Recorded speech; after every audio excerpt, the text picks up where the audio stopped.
बिस्मिल्लाहिर्रहमानिर्रहीम। So dear students, हमारा कल जहाँ पे आर्टिकल ख़त्म हुआ था हमने देखा था कि इलास्टिक कोलिजन जब होती है इन वन डायमेंशन में तो हमने एक इक्वेशन निकाली थी रिलेटिव वेलोसिटी के नाम से। उसी को थोड़ा सा आगे कंटिन्यू करें तो हम देखेंगे कि जो हमारे पास दो बॉल्स थी, एक का मैस m1 था, ये v1 वेलोसिटी के साथ मूव कर रही थी, और जो सेकंड बॉल थी उसका मैस m2 था और वो v2 वेलोसिटी से मूव कर रही थी। हमने बोला कि v1 जो है वो v2 से ग्रेटर थी और जिसकी वजह से फर्स्ट वाली बॉल सेकंड से टकरा गई। पिछली वाली फास्ट और अगली वाली जो है वो स्लो थी, जिसकी वजह से दोनों आपस में टकराई और टकराने की वजह से यहाँ पे उनकी आपस में कोलिजन के बाद फोर्सेस डेवलप हुई। कोलिजन की वजह से डेफिनेटली फोर्सेस लगती हैं एक दूसरे के ऊपर। m2 m1 पे फोर्स लगाएगा, m1 m2 पे फोर्स लगाएगा, जिसकी वजह से वेलोसिटीज़ में चेंज आया और ये velocity v1 dash, first ball की वेलोसिटी v1 डैश और सेकंड बॉल की वेलोसिटी जो है वो v2 डैश हो गई थी। तो अब हमने v1 डैश और v2 डैश वेलोसिटी को निकालना है। ये final velocity after the collision कहलाती है। फर्स्ट बॉल की फाइनल वेलोसिटी है और ये सेकंड बॉल की फाइनल वेलोसिटी है after the collision. Dash represent करेगा कि ये आफ्टर द कोलिजन है और विदाउट डैश वैल्यू जो है वो बिफोर कोलिजन को रिप्रेजेंट करेगी। तो हम v1 डैश की वैल्यू जो है ये फाइंड करेंगे, लेकिन इसकी फाइंडिंग का जो प्रोसेस है अब हमारे सिलेबस का पार्ट नहीं है, इसलिए हम इसकी डायरेक्ट वैल्यू फाइंड करेंगे।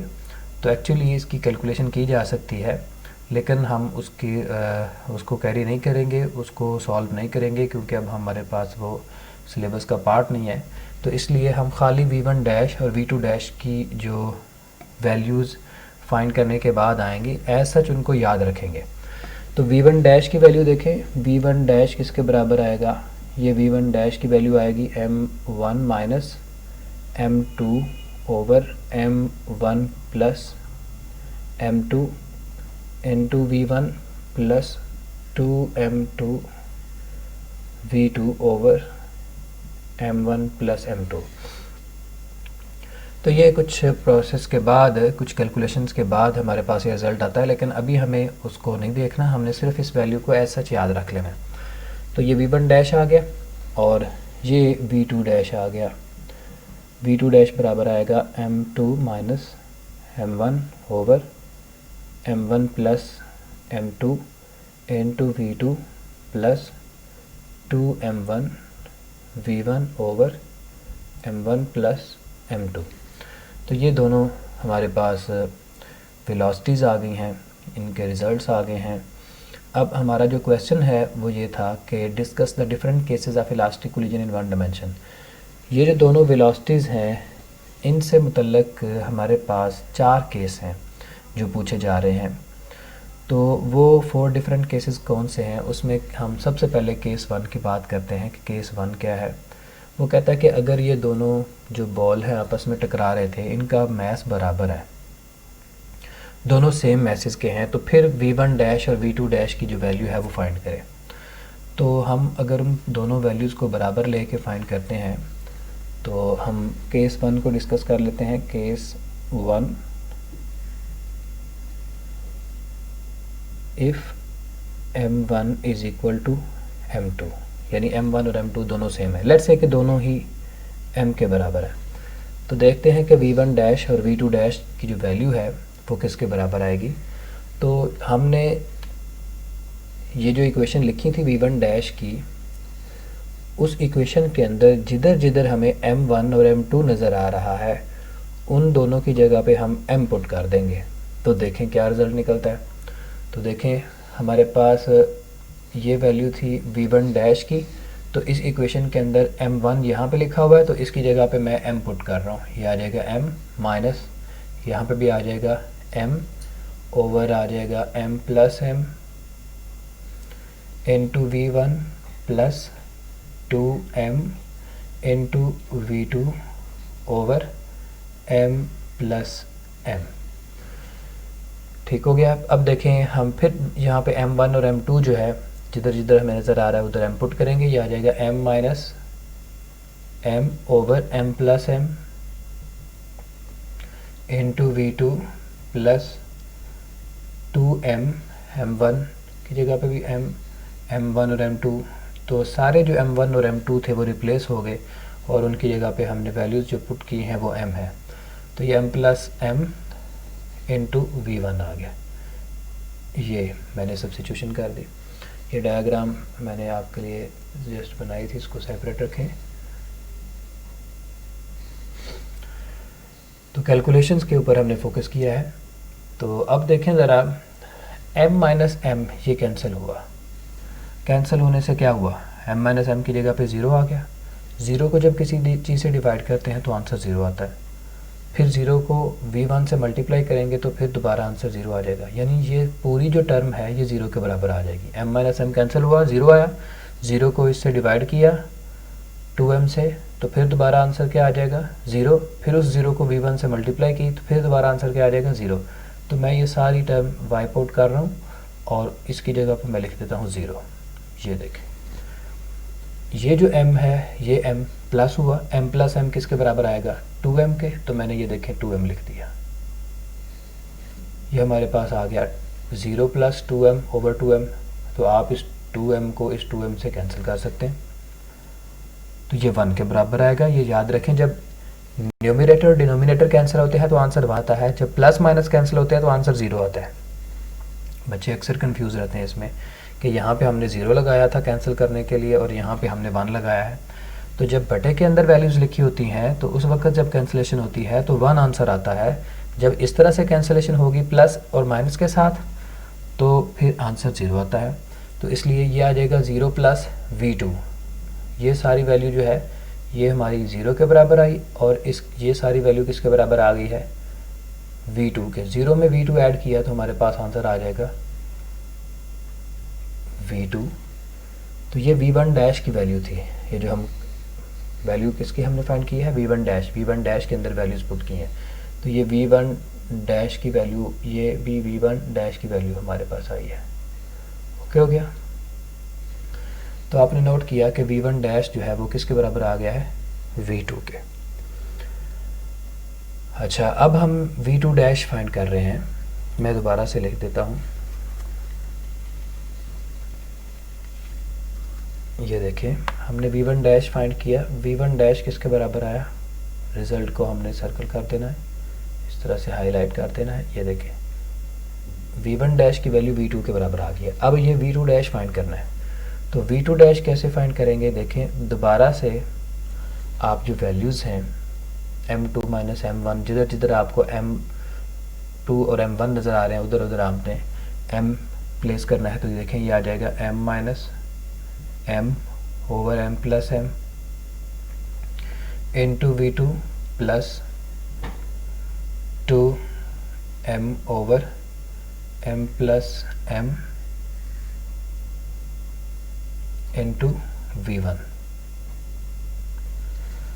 तो देखें फिर दोबारा वही उसी तरह से हमारा आंसर आ रहा है। V2 डैश किसके बराबर आ जाएगा, ये M माइनस M से कैंसिल कर दें, 0 आया। 0 को इससे डिवाइड किया 0 ओवर M प्लस M से, तो आंसर 0 आ जाएगा। 0 को V2 से मल्टीप्लाई किया तो ये सारा फैक्टर भी 0 हो जाएगा। तो इस सारे फैक्टर की जगह पे हम 0 पुट कर देते हैं, ये 0 आ गया। ये M प्लस M कितना बन जाएगा, ये 2M बन गया। इस 2M को 2M से कैंसिल कर दें, तो हमारे पास आंसर क्या आया, V2 dash is equal to 0 plus V1 is equal to V1। तो V2 डैश किसके बराबर आ गया, V1। ये देखें, ये एक रिज़ल्ट ये आ गया। तो V1 डैश की वैल्यू भी निकाल ली हमने, V2 के बराबर आई, और V2 डैश की वैल्यू भी निकाल ली, वो V1 के बराबर आई। अब हमारी फाइंडिंग क्या कहती हैं, फाइंडिंग ये कह रही हैं जनाब के वेलोसिटीज़ जो हैं वो एक्सचेंज हो गई हैं।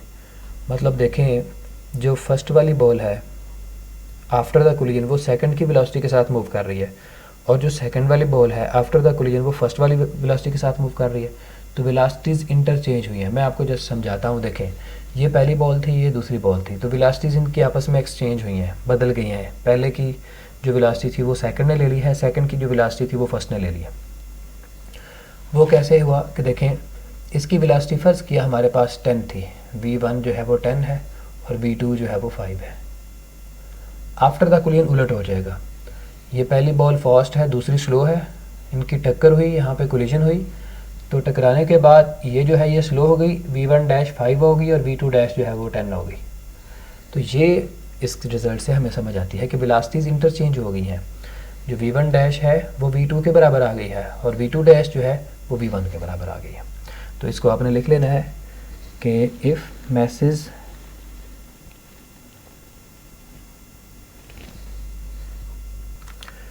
हमने ये लिख दिया, इसका रिज़ल्ट जो भी हमें समझ आया। If masses are same then velocities are exchange by the balls. फिर जो वेलोसिटीज़ हैं वो दोनों में बॉल्स जो हैं उन्होंने आपस में एक्सचेंज कर ली हैं। तो अब हम नेक्स्ट जो है वो देखते हैं, नेक्स्ट केस क्या है। तो सेकंड केस देखें, केस 2 में वो कहता है कि जो m1 is still equal to m2 and v2 is equal to 0। यानी दो बॉल्स हैं हमारे पास और ये m1 है, ये m2 है और यहाँ पे इनकी आपस में कोलिजन हुई, लेकिन ये वाला रेस्ट पे है, सिर्फ यही मूव कर रहा है। फर्स्ट वाला मूव कर रहा है v1 वेलोसिटी के साथ और जो सेकंड वाला है वो रेस्ट पे है, v2 0 का मतलब ये है।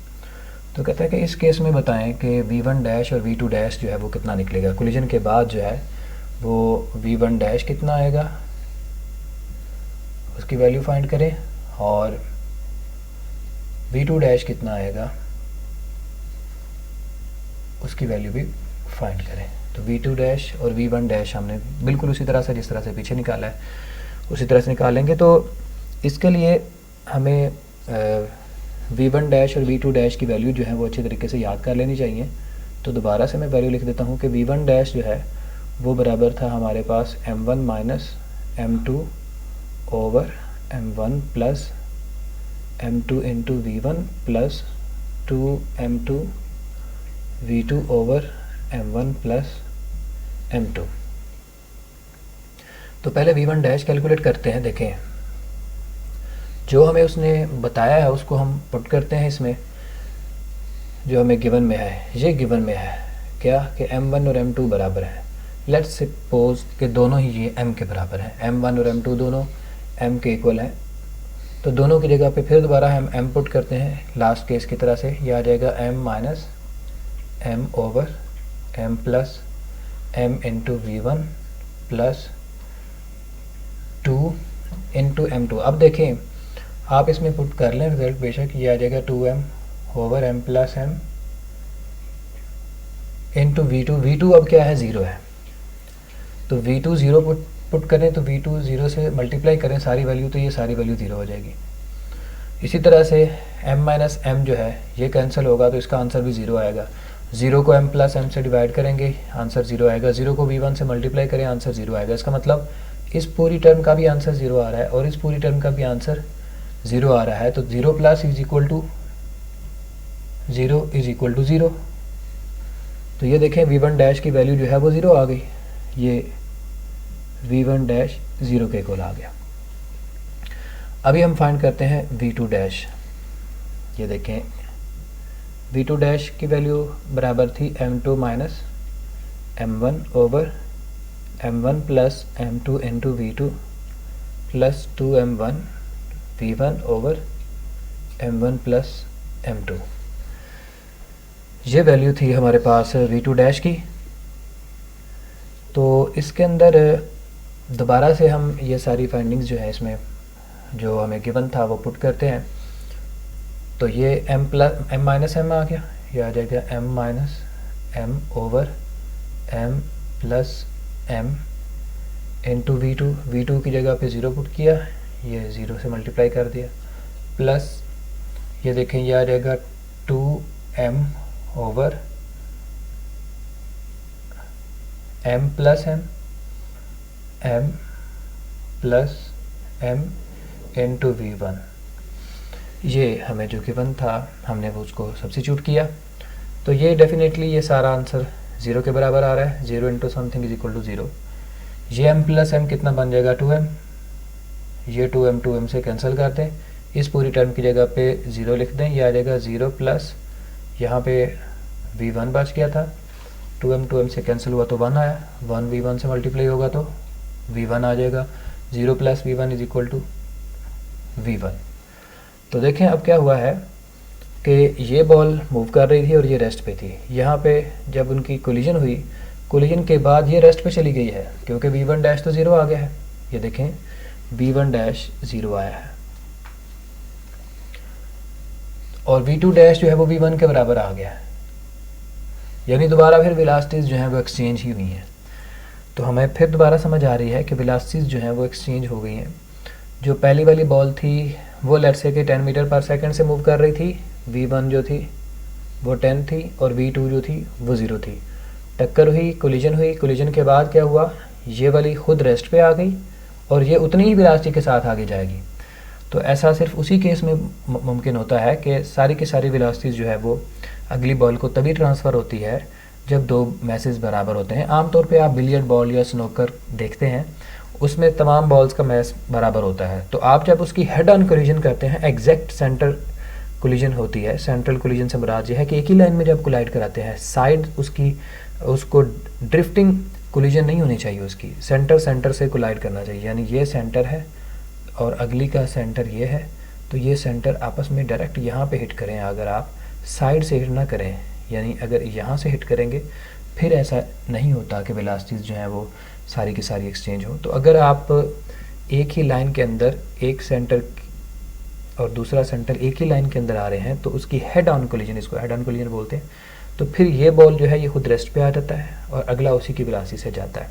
तो आप ये अक्सर प्लेयर्स को देखते हैं जब वो शॉट खेलते हैं तो बाज़ दफ़ा ऐसा शॉट भी खेलते हैं। तो ये था हमारे पास केस 2। अभी हम केस 3 को देखते हैं। केस 3 क्या है? सो केस 3 में हमें वो कह रहा है कि m1 is much less than m2 and v2 is at rest. ये केस 3 है। तो मतलब ये है कि एक बहुत छोटी बॉल जो है एक बहुत बड़ी बॉल से टकरा रही है। हम इसको वाइप कर देते हैं।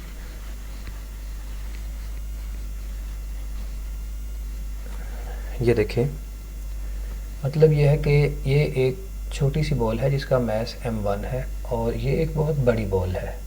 इसका मतलब ये है मच लेस का मतलब यही होता है भाई कि आपको डिफरेंस जो है वो काफ़ी ज़्यादा रखना है। m1 है और ये m2 है और ये रेस्ट पे है। m2 जो है ये m1 के मुकाबले, m1 जो है m2 के मुकाबले में बहुत स्मॉल है और v2 रेस्ट पे है। ये इसका मतलब है। अच्छा आप देखें ज़रा, हम कैलकुलेशन तो कर ही रहे हैं, लेकिन ज़रा सोचे दिमाग में कि अगर आपको मतलब ये कैलकुलेशन के बगैर अगर आपको जनरल असेसमेंट से, कॉमन सेंस से अगर आपको बोला जाए कि ये m1 इस m2 से टकराएगी तो क्या होगा, तो डेफिनेटली ये जब इसके साथ हिट करेगी तो इसकी इतनी मैसिव है, इतना ज़्यादा इनर्शिया है, तो इसको फील भी नहीं होगा कि उसके साथ कुछ चीज़ टकराई है कि नहीं। तो ये स्टिल रेस्ट पे ही रहेगी आफ्टर द कोलिजन और ये टकरा के इसी तरह से ये वापस आ जाएगी। तो ये हमारी जनरल असेसमेंट कह रही है कि ये जाते हुए इसकी वेलोसिटी अगर v1 थी तो वापसी पे भी v1 डैश तो हो जाएगी, लेकिन उसकी मैग्नीट्यूड उतनी ही रहेगी जितनी पहली थी। यानी ये v1 डैश जो है वो -v1 के बराबर आने का क्या मतलब है कि आफ्टर द कोलिजन जो वेलोसिटी है उसमें सिर्फ डायरेक्शन का फ़र्क पड़ा है, वो v1 के ही बराबर है। -v1 से मुराद है कि सिर्फ डायरेक्शन चेंज हुई है। ये पहले इधर जा रही थी, अब वो इधर आ रही है, मैग्नीट्यूड उतनी रही है वेलोसिटी की। तो ये हम कॉमन सेंस से रिज़ल्ट निकाल रहे हैं। अभी हम कैलकुलेशन से देखते हैं क्या रिज़ल्ट निकलता है। तो कैलकुलेशन क्या कहती है कि m1 is much less than m2 है। जब m1 much less than m2 है तो इसका मतलब ये होगा कि ये जो m1 है इसका जो मैस है इसके मुकाबले में ना होने के बराबर है। यानी you could approximately take m1 is equal to 0। वजह क्या है कि m1 ख़ुद अकेला 0 नहीं है, लेकिन जब आप उसका कंपैरिजन कर रहे हैं m2 के साथ तो कंपैरिजन में हम देख रहे हैं कि उसका मैस इसके मुकाबले में 0 है। तो अगर उसका मैस इसके मुकाबले में 0 है तो ये हम वैल्यूज़ जो है इसमें पुट करते हैं। केस 2 नहीं हम अभी डिस्कस कर रहे, मैंने इसलिए इसको रेज कर दिया है कन्फ्यूजन से बचने के लिए। तो केस 3 देख रहे हैं। अच्छा अब देखें, हमने उसमें मतलब एक इंफॉर्मेशन ये है कि m1 हमने 0 लेना है और दूसरी ये है कि V2 जो है वो 0 लेना है, वो उसने खुद ही दिया हुआ हमें कि V2 जो है वो रेस्ट पे है। ये दोनों इन्फॉर्मेशन यहाँ पे इन फार्मूलों में हम पुट करते हैं, देखना ज़रा। तो M1 जिधर आपको नज़र आए उधर भी आप 0 लगाएंगे, और जिधर V2 आए आपको V2 मिले वहाँ पे भी आपने 0 लगाना है। तो ये देखें, ये आ जाएगा 0 minus M2 over 0 plus M2। M1 की जगह पे हमने 0 डाला है, प्लस ये V2 की जगह पे हमने 0 पुट करना है, V2 0। तो ये सारी वैल्यू जो है ये 0 हो जाएगी ना। जब आप 0 लगाएंगे, 0 इससे मल्टीप्लाई होगा, आंसर 0 आ जाएगा, 0 इससे डिवाइड होगा तो आंसर 0, तो सारी टर्म 0 हो जाएगी। तो हमारे पास जो आंसर बच रहा है उसको मैं लिख लेता हूँ। ये आ जाएगा 0 माइनस M2 मतलब minus M2 over plus M2। 0 को लिखने की ज़रूरत नहीं है, ये इससे कैंसिल कर दें।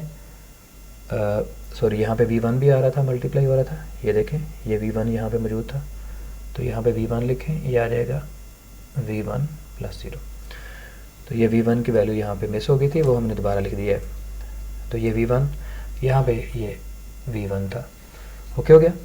तो ये माइनस M2 प्लस M2 से कैंसिल हुआ, तो आंसर हमारा आया माइनस V1 के बराबर। तो ये हमारी फर्स्ट फाइंडिंग आई है। V1 बराबर आ गया है V1 डैश, इसको लिख लेते हैं। V1 डैश बराबर आ गया है माइनस V1 के, ये इसको आपने सर्कल कर लिया। अब V2 डैश की वैल्यू निकालते हैं, उसमें भी हम यही वैल्यू पुट करेंगे, M1 0 और V2 0। M1 0 लगाएं, ये आ जाएगा M2 माइनस 0 ओवर M1 की जगह पे 0 प्लस M2, यहाँ पे भी हमारे पास मिस है, यहाँ पे V2 आएगा, ये यहाँ पे V2 मल्टीप्लाई होगा, 0 प्लस M2 इंटू V2 0 था, तो ये सारी वैल्यू 0 हो जाएगी, ये सारा फैक्टर इससे मल्टीप्लाई हो रहा है, 0 आ जाएगा, प्लस M1 0 है, M1 भी 0 है, V2 भी 0 है, तो M1 इसमें 0 पुट किया हमने यहाँ पे। M1 जब 0 डालेंगे तो ये सारी वैल्यू भी 0 हो जाएगी, ये 0 ओवर समथिंग, ये सारा 0 हो जाएगा। ये भी सारी वैल्यू 0 हो गई है, क्योंकि ये V2 0 था, V2 इस सारी वैल्यू से मल्टीप्लाई हुआ, इस सारी वैल्यू से V2 0 मल्टीप्लाई हुआ, और बाकी इस सारी वैल्यू से ये जो है M1 मल्टीप्लाई हो रहा है और डिवाइड हो रहा है, तो ये वैल्यू भी सारी 0 हो जाएगी। तो हमारे पास आंसर आ जाएगा 0 प्लस 0 इज इक्वल टू 0। तो सेकंड रिजल्ट क्या आया है कि V2 डैश जो है वो 0 के बराबर है। तो देखें, वही हम कह रहे थे कि आफ्टर द कोलिजन इसने रेस्ट पे ही रहना है, आफ्टर द कोलिजन भी ये रेस्ट पे ही रहा है, बिफोर कोलिजन भी ये रेस्ट पे ही था, V2 0 था और V2 डैश भी 0 ही है। तो इसका फिर हम कंक्लूजन क्या लिखेंगे, इसका रिज़ल्ट क्या है? तो इसका रिज़ल्ट ये है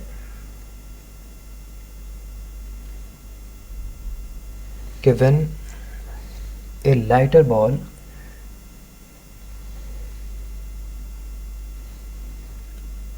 हाँ जी, तो ये इसका हमने रिज़ल्ट लिखा है कि when A lighter ball collides with massive ball which is at rest, the lighter ball will reverse its velocity। lighter ball की जो velocity है वो reverse हो जाएगी, and massive ball will remain at rest after collision। और जो massive ball है वो collision के बाद भी rest पे ही रहती है, before collision भी वो rest पे ही थी। तो ये केस 3 था। हम केस 4 और लास्ट, ये केस 4 जो है ये लास्ट केस है, इसको डिस्कस करते हैं।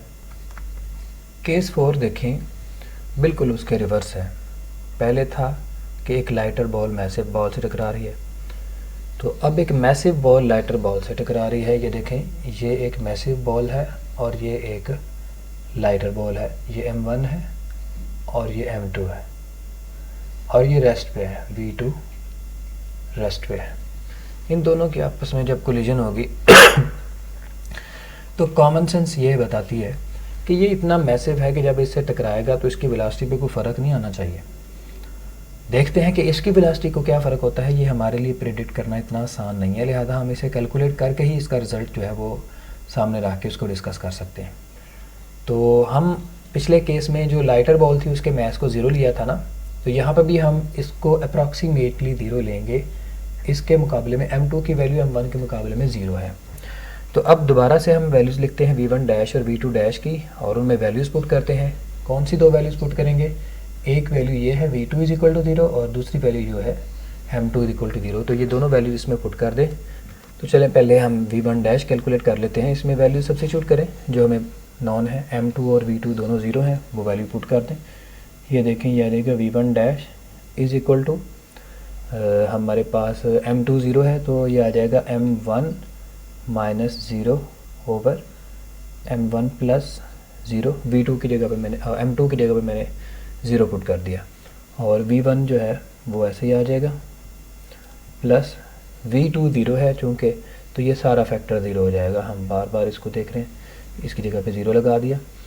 ये हमारे पास जो बाकी रिज़ल्ट आएगा उसको लिख लेते हैं। ये आ जाएगा m1 over m1 into v1 plus 0, ख़त्म हो गया। m1 m1 से कैंसिल हुआ तो v1 के बराबर आ गया। तो पहला जो रिज़ल्ट आया वो किसके बराबर आया? v1 dash is equal to v1। इसको सर्कल कर लेते हैं। ये देखें, मैंने सर्कल कर लिया। अब हम v2 डैश निकालते हैं, तो v2 डैश की पहले वैल्यू लिख लें सारी। तो ये v2 डैश की वैल्यू लिख दी हमने, और इसमें अब दोबारा m2 और v2 को 0 पुट करें। तो पुट करें जी, ये देखें आ जाएगा v2 dash is equal to m2 की वैल्यू 0 लगाएं, ये आ जाएगा 0 minus m1 over 0 plus sorry m2 की जगह पे लगाना था। तो m2 की जगह पे 0 माइनस m1 आ गया, m1 उसी तरह से आ गया, प्लस m2 की जगह पे 0 लगा दिया, ये 0 लगा दिया। v2 0 था तो v2 0 है, बल्कि हमें इसको पहले लिखने की ज़रूरत ही नहीं है। v2 0 है तो v2 0 है, 0 सबसे मल्टीप्लाई होकर आंसर 0 कर देगा, ये लें। प्लस उसके बाद देखें 2m1 जो है वो इसी तरह से लिखा रहेगा, m1 और m1 फिर, और m2 की जगह पे 0 पुट करें और v1 साथ वैसे मल्टीप्लाई कर दें। तो देखें ये हमारे पास आ जाएगा 0 प्लस ये बचा 2m1 over m1 into v1। m1 m1 से कैंसिल कर दें, 0 भी ख़त्म हो जाएगा, 0 plus something is equal to same thing, ये आ जाएगा 2v1 के बराबर आंसर आया। तो ये सेकंड फाइंडिंग हमारी आई, क्या चीज़ के v2 डैश जो है वो बराबर है किसके? 2v1 के। ये देखें, ये एक रिज़ल्ट आ गया कि जो v2 डैश है वो 2v1 के बराबर है। तो अब इसमें देखें, हमने जो रिज़ल्ट निकाले हैं v1 dash is equal to v1 और v2 dash equal to 2v1। तो हमारी पहली जो प्रेडिक्शन थी वो यही थी कि जब ये बॉडी से टकराएगी तो इसकी वेलोसिटी में फ़र्क नहीं आएगा। तो देखें v1 डैश अभी भी v1 के बराबर ही है, ये पहले भी v1 थी, आफ्टर द कोलिजन भी वो उतनी ही वेलोसिटी रही, यानी बिफोर कोलिजन अगर 10 थी तो आफ्टर द कोलिजन भी उतनी ही रही। लेकिन जो सेकंड बॉल है वो पहले की डबल वेलोसिटी से आगे जाएगा। वैसे इस तरह की मिसाल देनी तो नहीं चाहिए, लेकिन चलें हम देखते हैं कि कौन सी एक मैसिव बॉडी होगी जो रेगुलर लाइफ के अंदर टकराएगी, ज़रा हमारे दिन के अंदर ज़रा अच्छे तरीके से समझ आ जाती है। तो लेट्स से कि हम कहते हैं कि जनाब एक ट्रेन है, ट्रेन, और ट्रेन टकरा जाती है किसके साथ? एक खुदा न खास्ता साइकिल वाले के साथ। तो ज़रा इमेजिन करें कि ट्रेन की वेलोसिटी को कोई फ़र्क पड़ेगा? कुछ भी नहीं पड़ेगा। और लेकिन साइकिल वाला जो है वो उससे डबल वेलोसिटी से आगे टक्कर लगेगी उसकी, तो दुगनी वेलोसिटी से आगे जाएगा। तो इसलिए हम इस रिज़ल्ट को यहाँ पे कंपाइल कर लेते हैं, लिख लेते हैं।